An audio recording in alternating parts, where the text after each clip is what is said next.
स्वाध्याय वेलायां श्रीमत् उपस्थीकाय उत्सर्गं करोम्यहम्। नमोवार। जय जिनेन्द्र भैया जी।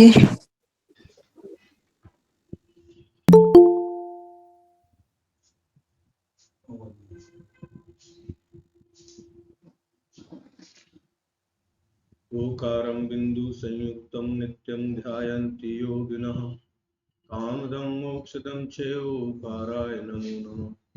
अविरल शब्द धनुर्गा प्रक्षालति सकल भूतल मलकल मुनि कृपासित तीर्था संस्कृति हरतु नो दुर्गान् अज्ञान तिमिरान्ध्यानां ज्ञानाञ्जनशलाकया श्रीगुरुभ्ये नमः।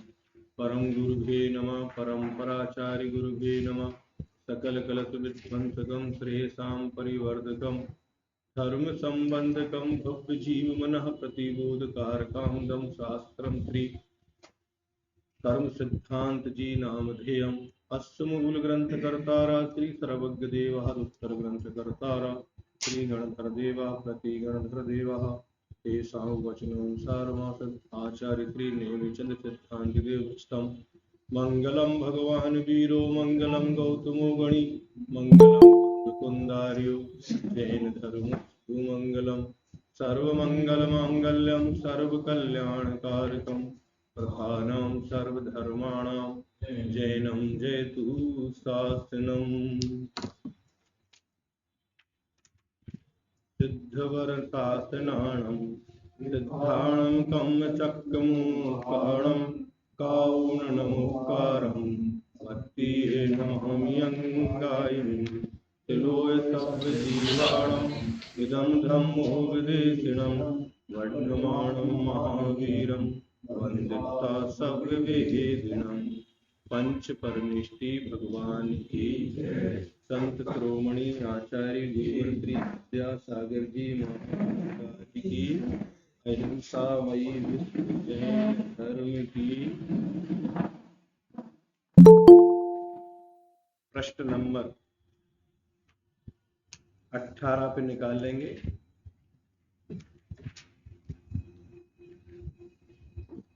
17 पे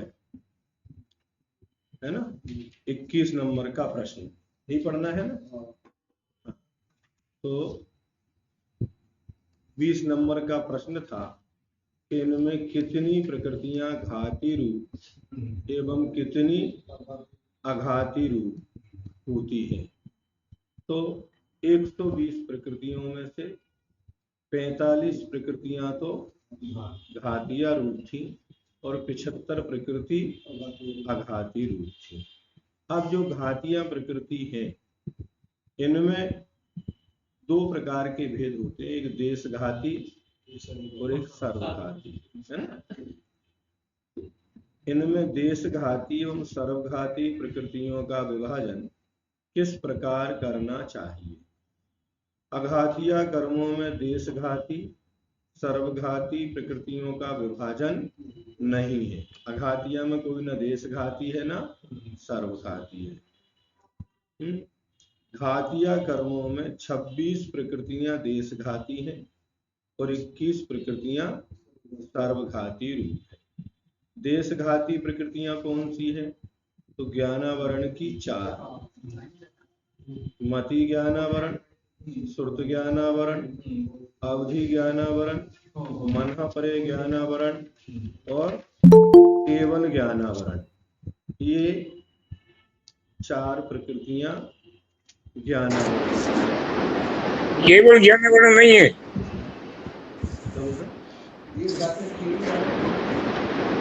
केवल ज्ञानावरणी सर्वघाती है ना। केवल ज्ञानावरणी सर्वघाती होती है। तो मति ज्ञानावरण, श्रुत ज्ञानावरण, अवधि ज्ञानावरण और मनःपरे ज्ञानावरण, ये 4 देशघाती हैं। दर्शनावरण की 3, चक्षु दर्शनावरण, अचक्षु दर्शनावरण और अवधि दर्शनावरण। मोहिनी कर्म की दर्शन मोहिनी की एक सम्यक प्रकृति है, ये भी देशघाती। इसके उदय होते हुए भी सम्यक दर्शन रहता है। यद्यपि ये मोहिनी कर्म की प्रकृति है लेकिन इसका उदय रहेगा तो भी ये सम्यक दर्शन को घात नहीं करती। इसके उदय में सम्यक दर्शन बना रहता है ना। चारित्र मोहिनी की 13, 4 कसाय, संजुलन, क्रोध, मान, माया, लोभ, ये भी देश घाती है। ये चारित्र का पूर्ण घात नहीं करती।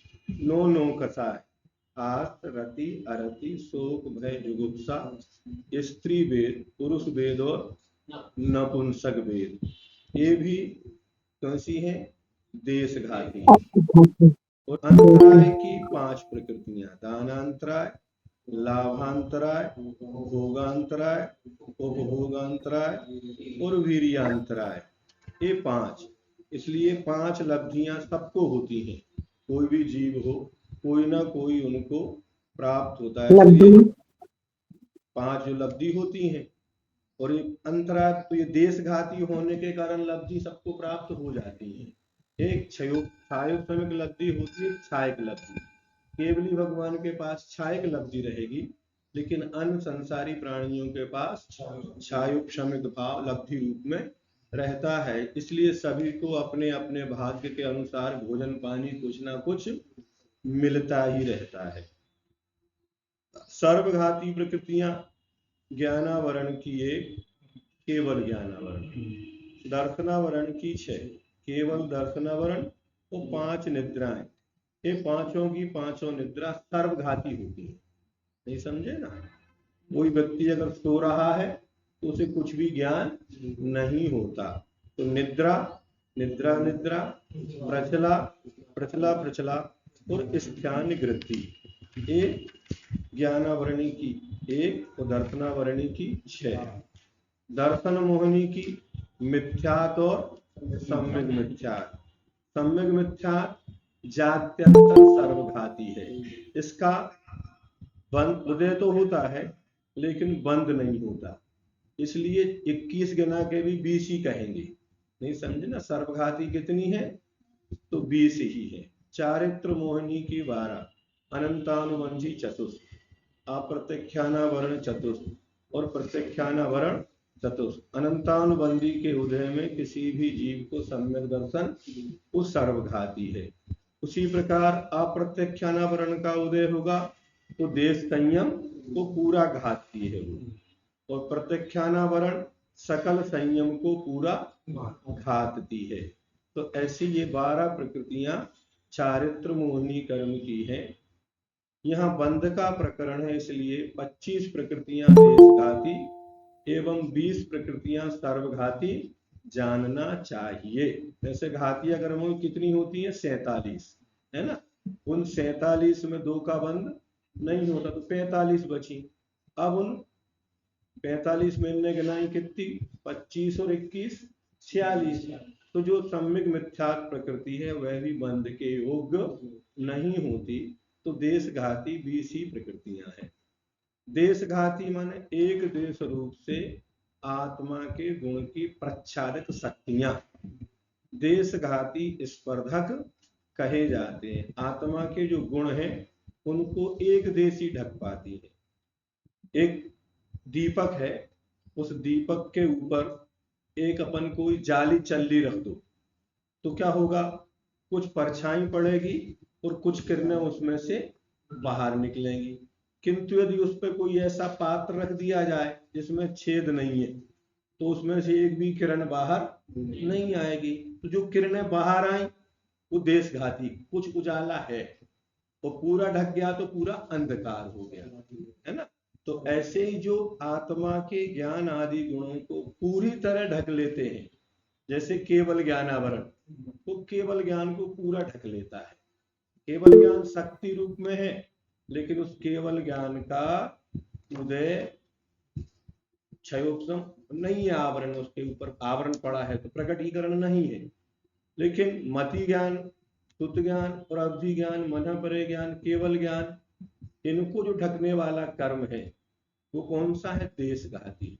इसलिए अपेक्षाकृत लगाना, जैसे अभी वर्तमान में अपने को अवधि ज्ञानावरण के सर्व देशघाती में भी दोनों प्रकार के स्पर्धक होते हैं, देशघाती और सर्वघाती। सर्वघाती में तो सर्वघाती होते हैं, लेकिन जो देशघाती है उसमें दोनों प्रकार के स्पर्धक पाए जाएंगे। तो जैसे मति ज्ञान, श्रुत ज्ञान, लेकिन अवधि ज्ञान के अभी वर्तमान में अपने कौन से स्पर्धक उदय चल रहे हैं? सर्वघाती। मन पर ज्ञान के सर्वघाती, है ना। ऐसे अपने को लगाना पड़ेगा, नहीं तो पर अपने को देशघाती सबको मानेंगे तो मना पर ज्ञान भी अपने को होना चाहिए, अवधि ज्ञान भी होना चाहिए, है ना। कुछ लोग ऐसा एक दर्शन मानते हैं कि ये ज्ञान केवल ज्ञान की किरण है। क्या मानते? ज्ञान एक अखंड गुण है और ये केवल ज्ञान की किरण है, ऐसा लोग मानते हैं। केवल ज्ञान की किरणें नहीं होती, केवल ज्ञान पूरा का पूरा क्या रहता है? ये तो केवल ज्ञान वर्णी का पूरा उदय रहेगा या क्षय रहेगा, उसमें क्षयोत्सम भाव नहीं बनता है। इसलिए संसारी जीवों का जो ज्ञान है वो केवल ज्ञान की किरण नहीं है। तो ज्ञान की किरण तो है, ज्ञान एक सामान्य है, लेकिन जो भेद किए मति ज्ञान, श्रुत ज्ञान, अवधि ज्ञान, मन परे ज्ञान, ये क्षयोत्समिक भाव है। और जो केवल ज्ञान है वो छायक भाव है। अगर अपन केवल ज्ञान की किरण मानेंगे पर छायक भाव भी मानना पड़ेगा, तो छायक भाव तो होता नहीं है, ये भी अपने को जानना पड़ेगा। तो ऐसे सर्वघाती और देशघाती है। अपने से प्रतिबद्ध जीव के गुण को पूरी तरह ही घातना जिस अनुभाग का स्वभाव है उस अनुभाग को सर्वघाती कहते हैं। सर्व प्रकार से आत्मगुण प्रच्छादक कर्मों की शक्तियां सर्वघाती स्पर्धक कहे जाते। तो एक चर्चा हो गई देशघाती की और सर्वघाती की। देशघाती कितनी है और सर्वघाती कितनी है? तो 26 प्रकृतियां देशघाती हैं और 21 प्रकृतियां सर्वघाती हैं। ठीक है ना? सर्वघाती। हाँ, ये सब चीज अपना माइक बंद कर लो, ये पूछा तब बताना। अब इन कर्म प्रकृतियों का विभाजन किस रूप में होता है? तो पुण्य रूप में और पाप रूप में। ठीक है ना? तो पुण्य प्रकृतियां कितनी हैं और पाप प्रकृतियां, ये लगाना है अपने को 120 में से, 147 में से नहीं। किस में लगाना है? जो बनने वाली बंध योग्य प्रकृतियां हैं उनमें पाप कहो या अशुभ कहो या अप्रशस्त, पुण्य कहो, प्रशस्त कहो, शुभ कहो, ये पर्यायवाची नाम है इनके। ठीक है ना? तो प्रशस्त प्रकृतियां घातिया कर्मों की अघातिया कर्मों की 75 प्रकृतियों में से 42 प्रकृतियां प्रशस्त एवं 33 प्रकृतियां अप्रशस्त या पाप है। घातिया कर्मों की प्रकृतियां पाप रूपी होती हैं। अघातिया में तो दो भेद है, पुण्य रूप और, लेकिन घातिया कर्म की पूरी 47 की 47 अथवा बंद की अपेक्षा 45 सब पाप रूप ही होती है, उनमें एक भी पुण्य रूप नहीं है। कसाय कौन सी अच्छी है कोई पूछे तो कसाय कभी अच्छी नहीं होती, नहीं समझे ना? तो जितनी भी घातिया कर्मों की प्रकृतियां हैं वे सब की सब किस रूप है? पाप रूपी है। अब अघातिया कर्मों की 75 प्रकृतियों में 42 प्रकृतियां हैं पुण्य रूप है और 33 प्रकृतियां पाप रूप है। अब 42 प्रकृतियां प्रशस्त कौन कौन सी हैं? तो वेदनी कर्म की दो है, साता वेदनी और असाता वेदनी। उसमें साता वेदनी पुण्य रूप है, साता वेदनी आयु कर्म की 3, त्र्यंचायु, मनुष्यायु और देव आयु, ये पुण्य आयु कहलाती है। ठीक है ना? त्र्यंच की आयु, मनुष्य की आयु और देव आयु। लेकिन नरक आयु कौन सी है? तो नरक आयु पाप रूप ही है। अब नाम कर्म की 37 कितनी पुण्य रूप है? हाँ, बंधन योग कितनी है? 67। 67 में से 37 प्रकृतियां पुण्य रूप है। कौन कौन सी हैं?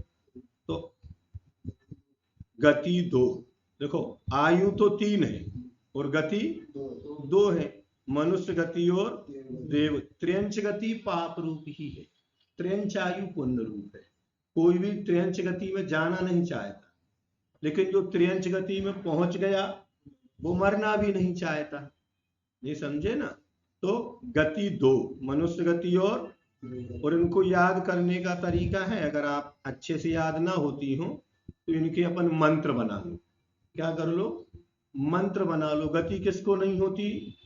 तो सिद्ध भगवान है, वे कर्मों से रहित हैं। अपन एक मंत्र मानो, ओम ह्रीम मनुष्य गति कर्म रहता है सिद्धाय नमः, ओम ह्रीम त्र्यंच गति रहत सिद्धाय नमः। ऐसे मंत्र बना लो, जाप करते जाओ। ओम ह्रीम देव गति रहत सिद्धाय नमः, ओम ह्रीम नरक गति रहत सिद्धाय नमः, ओम ह्रीम एक इंद्रिय जाति रहत सिद्धाय नमः, ओम ह्रीम दो इंद्रिय जाति रहत सिद्धाय नमः, ओम ह्रीम त्रिंद्रिय जाति रहत सिद्धाय नमः।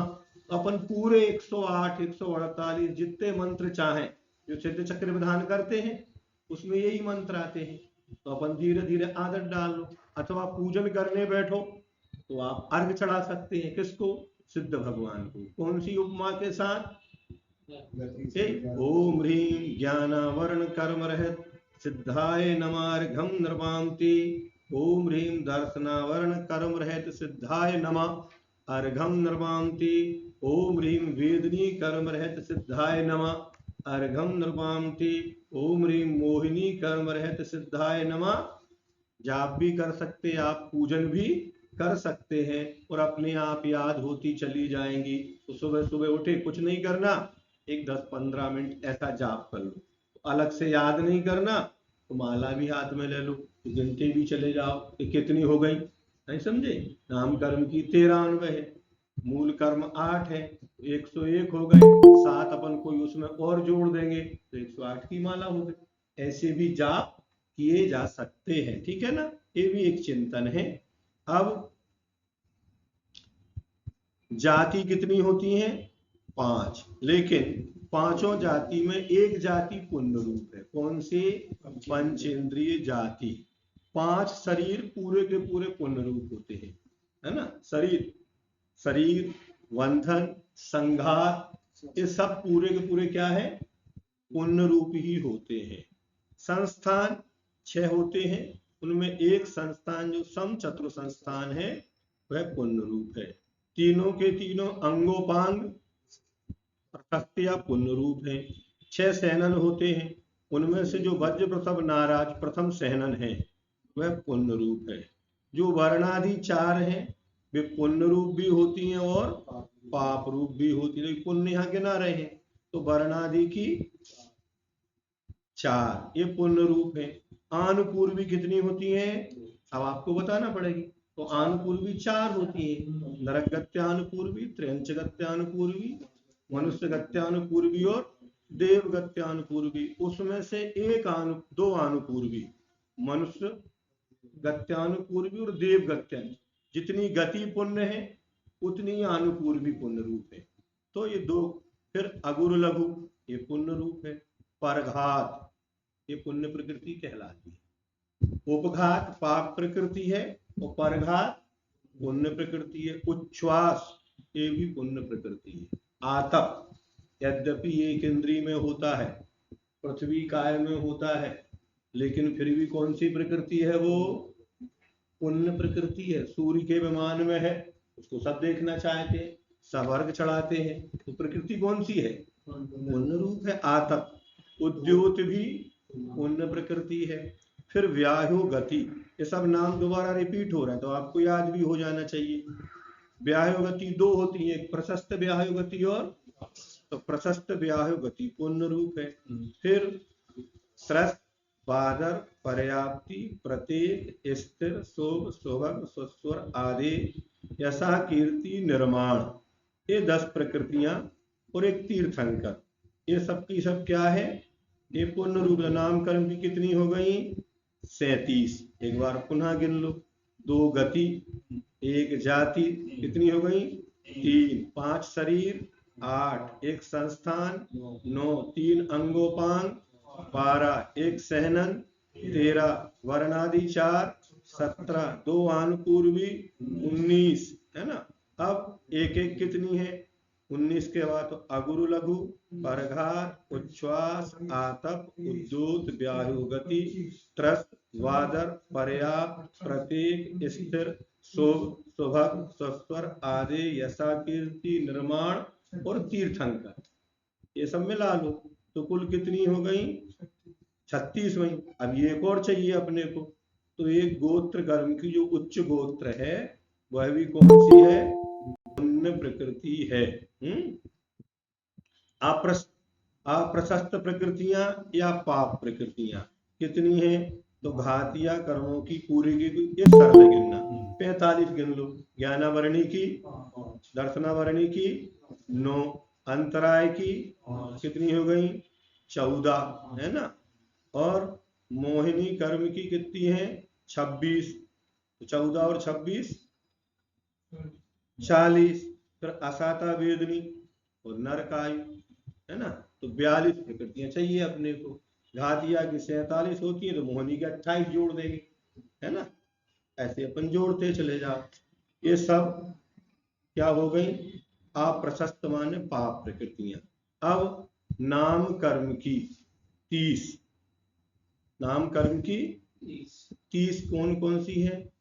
तो गति, नरक त्रियंच, जाति, एक, हाँ ये पाप प्रकृतियां गिना रहे हैं। पुण्य प्रकृतियां 37 थी नाम कर्म की, तो पाप कितनी है? 30 67 में से। तो 30 प्रकृति कौन सी है? 2 गति, बताओ कौन कौन सी है पाप रूप? बोलो मुख से। नरक गति और त्रियंच गति, है ना। फिर जाति, 1 इंद्री, 2 इंद्री, 3 इंद्री और 4 इंद्री। 5 संस्थान, न्यग्रोध, परिमंडल, स्वाति, कुब्जग, वामन और मुंडक। 5 सहनन, वज्र, नाराज, नाराज, अर्धनाराज, कीलक और असंप्राप्त त्रिपाटिका। आनुपूर्वी 2, नरक गत्यानुपूर्वी और त्रिगत्यानुपूर्वी। उपहास, व्याहु गति, अप्रशस्त है, और स्थावर, सूक्ष्म, अपर्याप्त, साधारण, अस्थिर, अशुभ, दुर्भग, दुस्वर, अनादे, अयस, कीर्ति, गोत्र कर्म की नीच गोत्र।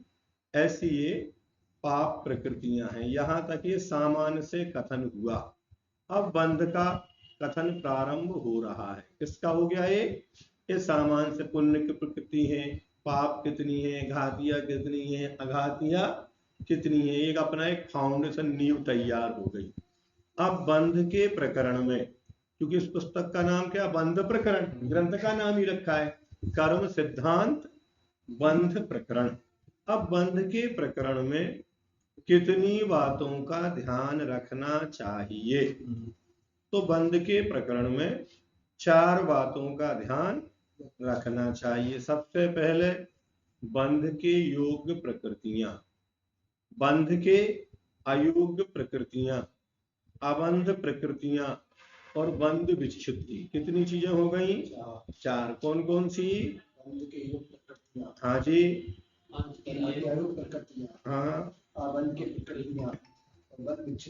बंध विच्छित्ति। ठीक है, प्रकृतियां माने एक कर्म की जो प्रकृति, प्रदेश, स्थिति, अनुभाग, जो 4 भेद किए गए उनमें प्रकृति बंध का वर्णन चल रहा है। तो प्रकृति कर्म के नाम, प्रकृति कहो नाम कहो एक ही बात है, उनके नाम है ये। तो बंध के योग प्रकृतियां कितनी है? मूल प्रकृति कितनी है? 8। उत्तर कितनी है? 148। अब 148 में बंध योग कितनी है? 120। कितनी है? 120। अपन चर्चा कर ली, 120 बंध के योग हैं।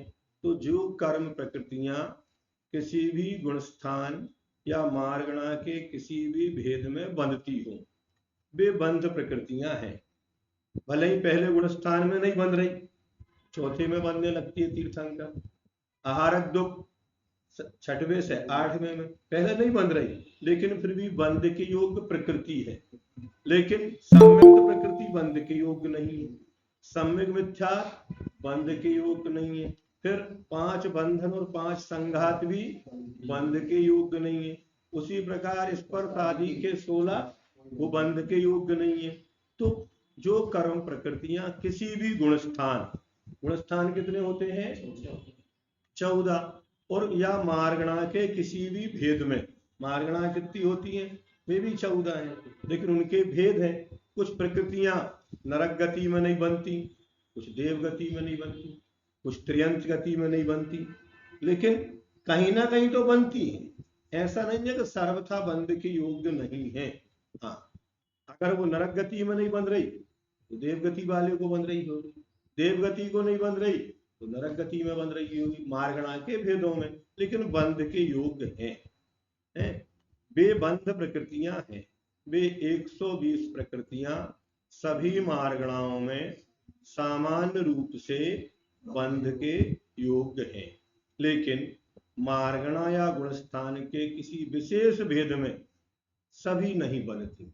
सामान्य कथन करेंगे तो बंध के योग्य हैं, लेकिन विशेष कथन जब करेंगे तो तीर्थंकर प्रकृति का बंध पहले गुणस्थान में नहीं होता है। तीर्थंकर प्रकृति का बंध पहले में नहीं, दूसरे में नहीं, तीसरे में नहीं, चौथे से प्रारंभ हो जाता है। ठीक है ना। तो उसी प्रकार आहारक दुख कहाँ बनती कहाँ नहीं बनती वो लगा लेना। देव गति, देवायु आदि आदि कौन सी गति में नहीं बनती, तो नारकी को देवायु का बंध नहीं होगा, देव को नरकायु का बंध नहीं होगा। ऐसे बंध के योग और अयोग, वे 120 प्रकृतियां सभी मार्गणाओं में सामान्य रूप से बंध योग्य हैं, लेकिन मार्गणा या गुणस्थान के किसी विशेष भेद में सभी नहीं बंधती हैं। जैसे नरक गति में 101 प्रकृतियां बंध योग्य हैं। बंध योग कुल कितनी है? 120, लेकिन नरक गति में 101 का ही बंध होता है, 19 प्रकृतियों का बंध नहीं होता है। उनमें से तीर्थंकर प्रकृति आदि के 3 गुण स्थानों में तथा चौथे आदि नरकों में नहीं बंधती है। पहले 3 गुण स्थान में भी नहीं बंधेगी तीर्थंकर प्रकृति, और तीसरे नरक तक तीर्थंकर प्रकृति का बंध होता है। कोई सम्यक दृष्टि जीव यहाँ तीर्थंकर प्रकृति का बंध कर रहा है, लेकिन उसको बंद करने के पहले अगर उसने नरकायु का बंध कर लिया था और बाद में सम्यक दर्शन प्राप्त किया, जैसे राजा श्रेणिक पहले मिथ्यात अवस्था में नरकायु का बंध कर लिया, बाद में छायक सम्यक दर्शन प्राप्त किया, फिर केवली के पाद मूल में तीर्थंकर प्रकृति का बंध कर लिया, तो पहले नरक में रहते हुए भी राजा श्रेणिक के लिए तीर्थंकर प्रकृति का बंध हो रहा है। तो तीर्थंकर की सत्ता वाले तीसरे नरक तक ही जाते हैं, उसके आगे उनका गमन नहीं है। तो पहले से तीसरे गुण स्थान में उसका बंध नहीं होगा। उसी प्रकार से चौथे नरक, 5वें नरक, 6वें नरक और 7वें नरक में भी तीर्थंकर प्रकृति का बंध नहीं होता है। फिर भी नरक गति के चौथे गुण स्थान में बंध योग्य है। अतः सामान्य से गति मार्गणा में 120 प्रकृतियां बंध योग्य होकर भी नरक गति में 101, त्र्यंच गति में 117 का ही बंध होता है, क्योंकि आहारक दुख और तीर्थंकर प्रकृति का बंध त्र्यंचों को नहीं होता। देव गति में 104 प्रकृतियां ही बंध के योग्य हैं, है ना। एक समय पूरी बनती हो ऐसा नहीं है, वो 101 भी पूरी बन रही है क्या? नहीं। 104 बन रही है? नहीं, यथा योग, क्योंकि 4 आयु में से एक समय में एक ही आयु का बंध होगा, 4 गति में से एक गति का ही बंद होगा। ऐसे लगाना पड़ेगी। तो अपन कहेंगे साहब पूरी बन रही है, नहीं पूरी, ये भी विशेष है, अपन पढ़ेंगे तो फिर बताएंगे कि मनुष्य गति में कौन से गुण स्थान में कितनी प्रकृतियों का बंध हो सकता है। देव गति के पहले गुण स्थान में कितने का, दूसरे में कितने का, तीसरे में एक सामान बंध योग्य कितनी है और एक साथ कितनी बन रही हैं, क्योंकि प्रतिपक्षी होती है। साता का बंध होगा तो असाता का नहीं होगा, नीच गोत्र का होगा तो उच्च गोत्र का नहीं होगा, तो उनमें सब छटेंगी आगे जाके। अब बंध के अयोग्य प्रकृतियां, बंध योग्य 120 हो गई। जो प्रकृतियां किसी मार्गणा के किसी भी गुण स्थान में बंधने योग्य नहीं है, वे वहां पर बंध के अयोग्य कही गई हैं। जैसे नरक गति में 19 प्रकृतियां बंध के अयोग्य हैं, वे नरक के किसी भी गुण स्थान में नहीं बनेगी। 101 ही बनेगी, 101 में से बनेंगी उनको, लेकिन वे 19 प्रकृतियां किसी भी नारकी को कभी भी नहीं बनेंगी। उसी प्रकार देवों में 104 है, तो फिर उनको 16 प्रकृतियों का बंध देवों को किसी भी देव को नहीं होगा, ऐसे, ठीक है ना। तो वे 19 प्रकृतियां नारकियों के किसी भी गुण स्थान में कभी भी नहीं बनेगी, इसलिए यहाँ बंध के अयोग्य है। अबंध प्रकृतियां, जो प्रकृतियां किसी गुण स्थान या मार्गणा में बंधती हैं, लेकिन किसी विशेष गुण स्थान या मार्गणा के उत्तर वेद के किसी गुण स्थान विशेष में नहीं बंधती हैं, वे अबंध प्रकृतियां हैं। जैसे पहले गुण स्थान में तीर्थंकर प्रकृति नहीं बंधती, लेकिन चौथे गुण स्थान में बंधने लगती है, इसलिए वह यहाँ अर्थात पहले गुण स्थान में अबंध है, लेकिन चौथे में बंध है ना। इसी प्रकार मार्गणा की अपेक्षा मनुष्य गति के पहले आदि गुण स्थानों में आहारक दुख और तीर्थंकर प्रकृति नहीं बंधती, लेकिन आगे के गुण स्थानों में बंधने लगती है, इसलिए तीनों इनके पहले गुण स्थान में अबंध। तो बंध अबंध, कौन सी कितनी प्रकृतियां बंध के योग्य है, वो कितनी अबंध है। अबंध है तो क्यों है, ये भी बताना पड़ेगा कि इस मार्गणा में, इस गुण स्थान में यहाँ तो बंधती है, लेकिन यहाँ अबंध है। तो फिर 120 में से पहले गुण स्थान में 117 सामान्य से, फिर मार्गणा में जाएंगे तो मनुष्य गति में कितनी बनेगी, त्र्यंच गति में कितनी बनेगी, देव गति में कितनी बनेगी, नरक गति में कितनी बंध के योग है। बंध एवं अबंध प्रकृतियों को जोड़ देने पर सर्वत्र बंध योग प्रकृतियां प्राप्त होती हैं। जैसे गुणस्थान की विवक्षा में पहले गुणस्थान में 117 प्रकृतियां बंध योग एवं 3 प्रकृतियां अबंध हैं।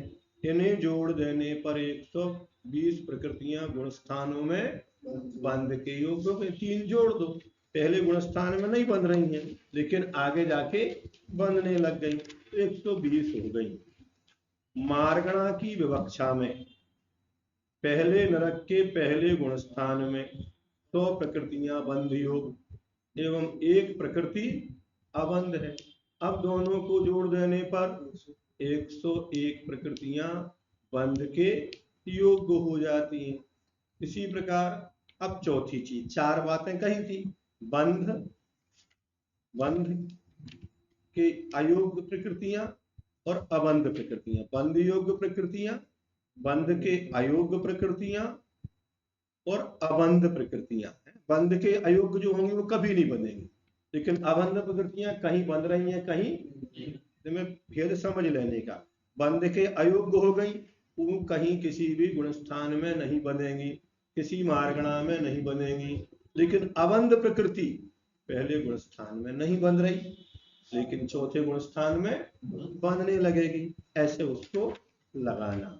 अब बंध विच्छुत्ति मतलब बंध का अभाव होना। विच्छुत्ति माने कौन सा कर्म कौन से गुण स्थान तक बंधता है और इसके आगे नहीं बंधता। बंध विच्छुत्ति अगर हो गई तो फिर ऊपर के किसी भी गुण स्थान में मार्गणा में उसका बंध नहीं होगा, लेकिन जो अबंध प्रकृति है वो नीचे नहीं बंध रही थी, लेकिन ऊपर बंध रही है। अपने एक शब्द आता है बार बार, स्त्रीलिंग छेद। स्त्रीलिंग छेद, इसका अर्थ क्या है कि जिस जीव का स्त्रीलिंग छेद हो गया, अर्थात वो संसार में अब कभी भी स्त्री पर्याय में उत्पन्न नहीं होगा, उसका नाम छेद है। और परिवर्तन, स्त्री से पुरुष बन गया, पुरुष से स्त्री बन गया, नहीं समझे। कोई स्त्री थी वो मर के देव बन गई, देव भले बन जाए लेकिन फिर भी उसका स्त्रीलिंग छेद नहीं कहलाएगा। ना वो द्रव्य स्त्री में जाएगी ना भाव स्त्री में। जिसका स्त्रीलिंग छेद हो जाता है वो दोनों ही स्त्री वेदों में उत्पन्न नहीं होता है, ऐसा उसको लगाना। अथवा जिस गुण, जो प्रकृति जिस गुण स्थान में अथवा मार्गणा के जिस गुण स्थान में बंध से विच्छिन्न होती है, अथवा जिस गुण स्थान में बंध विच्छुत्ति होती है अर्थात बंध रुक जाता है, वे उस गुण स्थान के आगे कहीं भी किसी भी गुण स्थान में नहीं बंधती हैं, इसे ही बंध विच्छुत्ति। लेकिन एक जीव है, वो पहले गुण स्थान में चौथे में पहुंच गया, तो उसके पहले में जितनी बंध विच्छुत्ति होना है 16 हो गई, दूसरे में 25 की हो गई, 41 हो गई। अब अगर वो चौथे गुण स्थान से पुनः पहले में आएगा तो क्या होगा, वे पुनः बंधना प्रारंभ हो जाएंगी। इसका अर्थ नहीं जीव को बंध विच्छुत्ति नहीं हुई, गुण स्थान में बंध विच्छुत्ति हुई है। किस गुण स्थान में कोई जीव रहेगा तो उसकी बंध विच्छुत्ति हो जाएगी पहले से चौथे में जाने वाले की। लेकिन अगर चौथे से कोई पहले में आ गया तो जिनकी बंध विच्छुत्ति हुई थी पुनः उनका बंध प्रारंभ भी होता है। ऐसा होता है कोई जीव 7वें गुण स्थान में और 7वें से पहले में जैसे ही आ जाएगा तो वे सब की सब प्रकृतियां जो बंध से रुक गई थी उनका पुनः बंध प्रारंभ हो जाए। बंध में कारण क्या होते हैं, तो मिथ्या, अविरति, प्रमाद, कसाय और योग, ये बंध के कारण है। तो पहले गुण स्थान में मिथ्या के कारण 16 प्रकृतियों का बंध होता है, ये समझे ना। अब मिथ्या तो है ही पहले में, वहां कसाय भी है, प्रमाद भी है, सबके सब बंध के कारण है। लेकिन दूसरे गुण स्थान में पहुंचेंगे तो मिथ्यात का अभाव हो गया। अब वहां कसाय तो है, प्रमाद है, अविरति है, तो मिथ्यात के निमित्त से बनने वाली वो 16 प्रकृतियों की बंध विच्छुत्ति पहले गुण स्थान के अंतिम समय में कब तक होती है, वो कहाँ हुई बंध विच्छुत्ति, वहीं पहले गुण स्थान में बंध भी है और पहले में ही विच्छुत्ति भी है उसी स्थान पर। जैसे दो व्यक्ति, दो मार्ग थे, अब एक मार्ग से जा रहे थे, अब दोनों ने 2 मार्ग पकड़ लिए, तो वे कहाँ अलग अलग हुए, एक बिंदु आएगा, इस बिंदु से दोनों अलग अलग हो गए, विच्छुत्ति बिछुड़ गए। लेकिन वो साथ कहाँ तक थे, उसी स्थान पर साथ भी थे, जहां बिछड़े हैं वहीं साथ भी थे। तो पहले गुण स्थान तक बंध भी है और पहले में ही उनकी विच्छुत्ति भी है, ऐसा उनको जोड़ लेना। तो बंध विच्छुत्ति अर्थात अथवा जिस गुण स्थान में बंध विच्छुत्ति होती है अर्थात बंध रुक जाता है, वे उस गुण स्थान के आगे कहीं भी किसी भी गुण स्थान में नहीं बंधती, इसे ही बंध विच्छुत्ति कहते हैं, ऐसा जानो। जैसे पहले गुण स्थान में 16 प्रकृतियों की बंध विच्छुत्ति हो गई, कितने की, पहले गुण स्थान में 16 प्रकृतियों की बंध विच्छुत्ति हो गई। ये 16 प्रकृतियां आगे के किसी भी गुण स्थान में अथवा मार्गणा के उत्तर भेदों के पहले गुण स्थान को छोड़कर शेष गुण स्थानों में नहीं बंधेगी। जैसे पहले गुण स्थान में जो 16 है वो देव को भी बंधेंगी, नारकी को, सबको बंध रही है, लेकिन उनमें से कौन कौन सी होती है जब विशेष वर्णन में बताएंगे। लेकिन सामान्य से गुण स्थान में पहले में 16 की बंध विच्छुत्ति हो जाती है। अबंध एवं बंध विच्छुत्ति में क्या अंतर है ये समझा रहे हैं। तो अबंध प्रकृतियां आगे के गुण स्थानों में बंध सकती हैं, लेकिन बंध विच्छुत्ति हो जाने पर आगे के गुण स्थानों में वे प्रकृतियां नहीं बंधेंगी। जैसे आहारक दुख पहले आदि गुण स्थानों में नहीं बनती है, कहाँ तक नहीं बनती, तो 6ठे गुण स्थान तक आहारक का बंध नहीं होता, लेकिन 7वें 8वें गुण स्थान में बनने लगती है। किंतु पहले गुण स्थान में विच्छिन्न होने वाली 16 प्रकृतियां आगे कहीं नहीं बंधेंगी। बंध विच्छुत्ति एवं अबंध प्रकृतियों को जोड़ देने पर आगे के गुण स्थान की अबंध प्रकृतियां प्राप्त हो जाती हैं। जैसे पहले गुण स्थान में 3 प्रकृतियां अबंध है, ठीक है, और 16 की बंध विच्छुत्ति हो गई, इन दोनों को मिला दो तो कितनी हो गई, 19।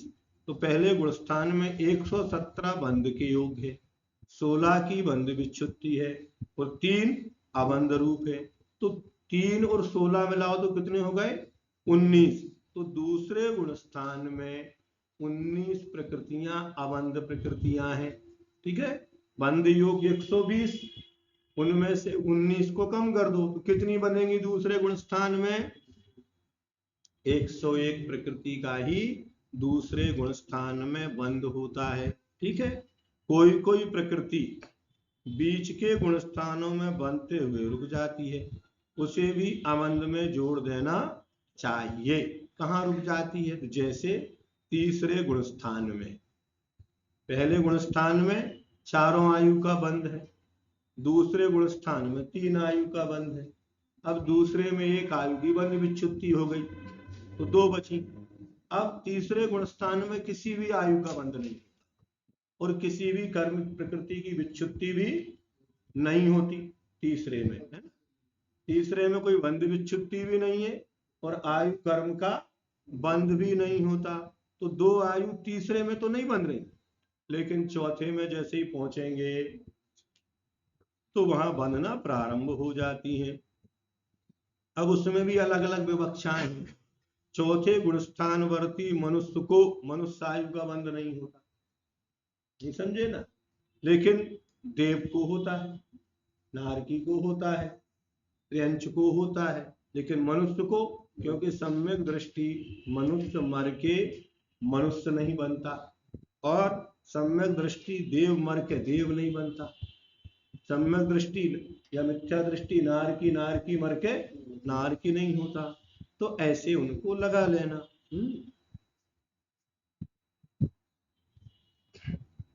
इस तरह कुल 46 प्रकृतियां तीसरे गुण स्थान में अबंध होती है। कितनी हो गई तीसरे में?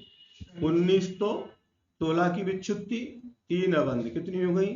19, और 25 की विच्छुत्ति दूसरे गुण स्थान में हो गई, 19 और 25 44, और 2 आयु और नहीं बनती तीसरे में, तो कितनी हो गई? 46।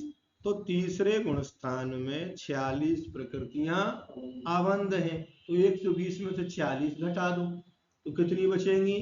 76 प्रकृतियां, 74 प्रकृतियां बंध के योग हो जाएंगी। ऐसे निकालते जाओ, बंध अबंध बंध विच्छुत्ति, बंध के योग कितनी, अबंध कितनी, बंध विच्छुत्ति कितनी। कहीं पर कोई प्रकृति पूर्व के गुण स्थानों में नहीं बनती थी, लेकिन आगे के गुण स्थानों में बनने लगी, तो उस गुण स्थान की अबंध प्रकृतियों में से उन प्रकृतियों को घटा देना चाहिए। पुनः पढ़े, कहीं पर कोई प्रकृति पूर्व के गुण स्थानों में नहीं बनती थी, है ना, जैसे तीर्थंकर आदि है, आरक, लेकिन आगे के गुण स्थानों में बनने लगी, तो उस गुण स्थान की अबंध प्रकृतियों में से पहले ज्यादा थी नीचे 6वें में, लेकिन 7वें में पहुंचे तो उनका बंध प्रारंभ हो गया। उन प्रकृतियों को घटा देना चाहिए और उन्हें बंध प्रकृतियों में जोड़ देना चाहिए। जैसे 6ठे गुण स्थान में अबंध प्रकृतियां 57, विच्छुत्ति 6 की हो गई, 57 और 6 कितने हो गए? 63 प्रकृतियां के कुल है।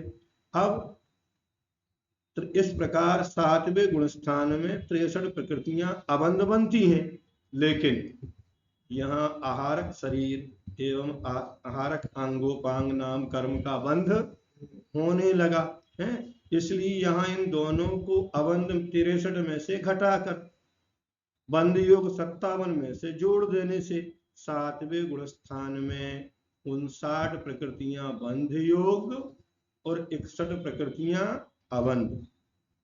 बंध योग, बंध विच्छुत्ति और अबंध, तो जो अबंध है वो बंध विच्छुत्ति होगी, उनको जोड़ लो और अबंध प्रकृतियों को घटा दो, तो शेष प्रकृतियां अपन निकल जाती हैं। ऐसे 59 और 61 120, दोनों का जोड़ कितना आएगा? 120। ऐसा उसको लगा लेना। अब बंध विच्छुत्ति उसी गुणस्थान के अंत में होती है या अगले गुणस्थान के प्रथम समय में, अभी हमने समझाया था। क्या माने, अपन ने कहा कि पहले गुणस्थान में 16 की बंध विच्छुत्ति हो गई, तो वास्तव में वो बंध 16 में तो बंध ही रही है वो, और उसी में बंध विच्छुत्ति कह रहे हैं, तो क्या दूसरे गुणस्थान के पहले समय में होती है क्या? उसको समझा रहे हैं। बंध विच्छित्ति में दो नए हैं, उत्पाद अनुच्छेद यानी द्रव्यार्थिक नय और पर्यार्थिक नय। उत्पाद अनुच्छेद इस नय की अपेक्षा जहां अस्तित्व है वहीं विनाश है। जहां अस्तित्व है वहीं, जैसे अपन सीढ़ी चढ़ के जाते है ना, तो चढ़ते समय जो अपनी सबसे ऊपर की जो सीढ़ी है अंतिम सीढ़ी कहलाती है, अब वहां से उतरना है, तो फिर उतरने में पहली सीढ़ी कौन सी कहलाएगी? मतलब चढ़ने में जो उत्तम थी उतरने में वह प्रथम हो गई। समझ गए ना? तो ऐसे ही जब विकास होता है उसी बिंदु से ह्रास प्रारंभ होता है। क्या? जीव का विकास। अपन प्रसन्न हो गए, सारी चीज हो गई अपने पास, क्यों? ये ह्रास का प्रथम बिंदु है। तुम्हारा पतन यहीं से प्रारंभ होगा। ये उत्थान हो गया, जितना विकास होना था, तो ऐसी बंधना थी वो बंध गई। अब बंध विच्छित्ति भी बनी, जहां उसका बंध है वहीं उसी स्थान पर उसकी बंध विच्छित्ति भी इस नय की अपेक्षा जहां अस्तित्व है वहीं विनाश भी है। अलग अलग नहीं है, किसी का सीमा होती है। एक राज्य की सीमा जहां समाप्त होती है तो दूसरे राज्य की प्रारंभ होती है उसी उसी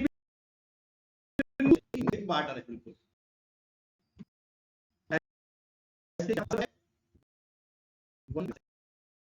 एक नगर में रहते थे, उनमें से एक पुरुष दूसरे वहां किसी ने पूछा तुम बिछड़े थे? तब उसने कहा कि अमुक नगर में बिछड़े थे। इस प्रकार जहां उनका ने कहा कि अमुक नगर में बिछड़े थे, इस प्रकार जहां उनका संयोग था वहीं बिछुड़ना कहा। इसी तरह जहां जहां पर कर्मों की बंध उदय अथवा सत्य विच्छित्ति बताई है वहां तक तो उन कर्मों का बंध रहता है, उससे आगे नहीं रहता। ऐसा विच्छित्ति का स्वरूप द्रव्यार्थिक नय से जानना चाहिए। इस नय के अब अनुत्पाद अनुच्छेद, इस नय के अभिप्राय से जहां बंध उदय सत्य नहीं है वहां अभाव है। भाव की उपलब्धि होने पर अभाव का विरोध है, क्योंकि सद्भाव के निषेध बिना अभाव नहीं हो सकता। तो ऐसा भी नहीं है कि कर्मों के बंध का अभाव नहीं है, कर्मों का बंध का अभाव भी है, क्योंकि घातिया अघातिया कर्म सर्वत्र नहीं पाए जाते, अर्थात जो सद्भाव रूप है उसका अभाव नहीं। इसी कारण सद्भाव और अभाव का परस्पर में विरोध है, जैसे दिन और रात, अंधकार और प्रकाश, ये दोनों एक साथ नहीं मिलेंगे, ये परस्पर में विरोधी हैं। अतः जहां नास्तित्व है वह नास्तित्व कहना योग्य है। जैसे उसी पुरुष को पूछने पर ऐसा कहा गया कि अमुक नगर को छोड़कर अमुक नगर आए और वहां से पृथक हुए, तो जैसे जहां संयोग का अभाव हुआ बिछड़ना भी वहीं हुआ। उसी प्रकार अबंध में बंध का अभाव जानना चाहिए। यह पर्यार्थिक नय का अभिप्राय है। यह द्रव्यार्थिक नय की अपेक्षा कथन किया गया है। जिस गुणस्थान के अंत तक जो प्रकृति बंधती है वहीं उसकी विच्छित्ति भी होती है। जैसे मिथ्यात्व प्रकृति का बंध पहले गुणस्थान के चरम समय तक होता है, उसकी विच्छित्ति भी पहले गुणस्थान में ही कही गई है। फिर भी पहले गुणस्थान में ऐसा कोई समय नहीं है जहां मिथ्यात्व का बंध, क्योंकि समय भेद होने में कोई अंतर नहीं होता है। दूसरे गुणस्थान में मिथ्यात्व के बंध का उसके पहले समय में भी बंध नहीं है। नहीं समझे ना? ऐसा समझना चाहिए। दूसरा उदाहरण यह भी कहा जा सकता है कि ज्ञानावरणी कर्म का नाश 12वें गुणस्थान के अंत में हुआ। अब इसका नाश होते ही केवल ज्ञान की उत्पत्ति हुई। क्या? 12वें में ज्ञानावरणी कर्म का नाश हो गया, तो जैसे ही ज्ञानावरणी कर्म का नाश हुआ तो केवल ज्ञान उत्पत्ति हो गई। उस केवल ज्ञान की उत्पत्ति द्रव्यार्थिक नय की अपेक्षा 12वें गुणस्थान में तथा पर्यार्थिक नय की अपेक्षा 13वें गुणस्थान में कही जाती है, क्योंकि ज्ञानावरण कर्म का नाश केवल ज्ञान का उत्पाद, 12वें गुणस्थान का नाश और 13वें गुणस्थान का उत्पाद, चारों कार्य एक साथ ही संपन्न होते हैं, उनमें समय भेद नहीं है, मध्य में किसी प्रकार का कोई अंतराल नहीं है। स्याद्वाद में दोनों नए मान्य कहे गए हैं, उसमें कोई विरोध नहीं है।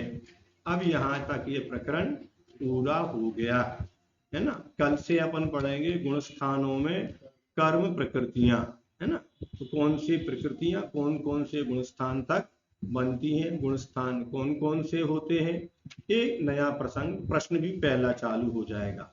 ये 24 प्रश्न ये प्रकृति बंध में यहाँ अपन ने सामान्य से भूमिका के रूप में प्राप्त हुए।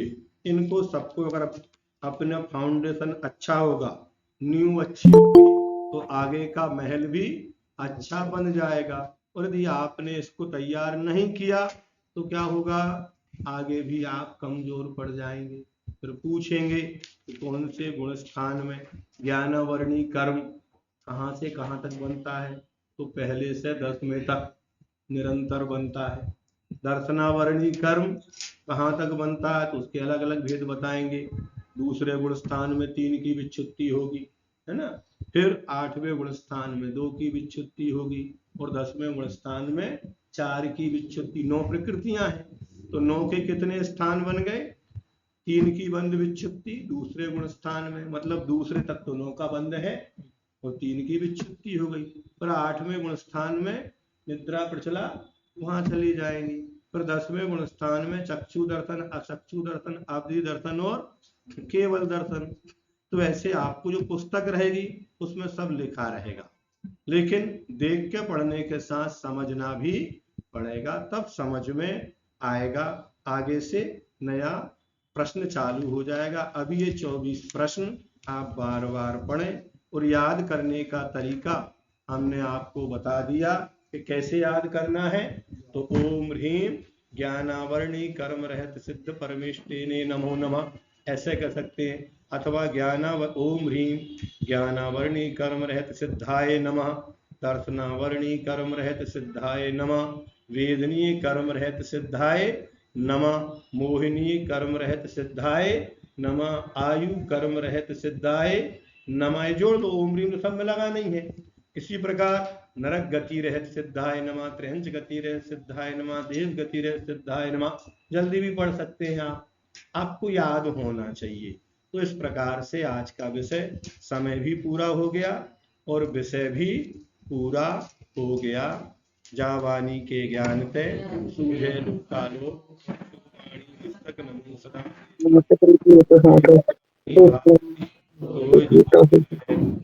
तेरी देव भजो